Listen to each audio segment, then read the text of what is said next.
Hi, I'm Nancy here with Watson Klingbeil. Watson, my wonderful dog. I got Watson about 3 months ago, maybe 4 months ago. I got him at Port St. Lucie. I saw him on Craigslist, and I was completely drawn to him. I thought he was the handsomest boy dog I'd ever seen. You know, he reminded me of my men folk in my family. He's long and lean and muscular and thin, and he's light-haired. I find that I'm drawn to light-haired mammals. I like that in a mammal. My husband's light-haired. Sons are light-haired. I have fake blonde hair. Watson, on the other hand, he is a true light-haired yellow lab, and I saw his picture on Craigslist, fell in love with him, called him, and they said, "Oh, he's a great dog. He just needs a little training." Yeah, he did. Nonetheless, I convinced my husband that this was the dog for us. So we drove about 3 hours across the state of Florida, and there he was. And he looked beautiful, but he was wild. Kind of looked like Roger Rabbit on crack, you know, just kind of. And it turns out that when we got him, he was so heavy and so huge, so we wrangled the giant hippopotamus into the back seat, and we started on the journey home. And I was thinking that maybe I might have made a little bit of a mistake. Maybe he wasn't really the wonderful dog that I thought he was going to be. But actually, what it was Watson was just a diamond in the rough. He just had latent good lingering beneath, and he just needed to be polished up a little bit.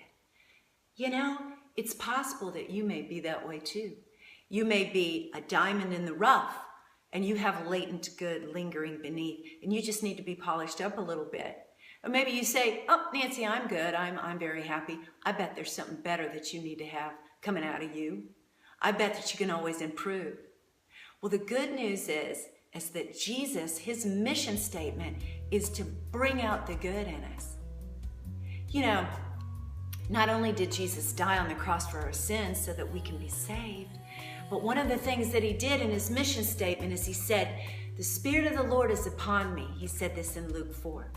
He said, "For he's anointed me to preach good news to the poor. He sent me to proclaim freedom for the prisoners and recovery of sight to the blind, to bring release for the oppressed, and to declare that this is the year of the Lord's favor." This is when good things are supposed to happen for you now. Right now it's supposed to start. You know, I think about that because I wonder, well, sometimes when we feel poor in something, we do need some good news. We need a word of hope. We need somebody to tell us something good. What I'm telling you is a word of hope. You press into Jesus, stay close to him, get to know him.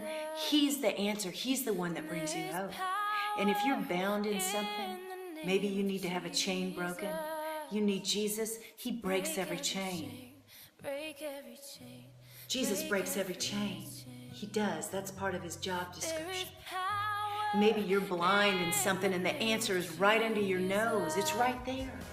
You just can't see it. He's come to give recovery of sight to the blind. He's also come to release those that are downtrodden. He said that there's nothing left to hold us down. There's nothing left to hold us down. Watson knows it. It's elementary, my dear Watson. There's nothing left to hold us down. He's come to break every chain.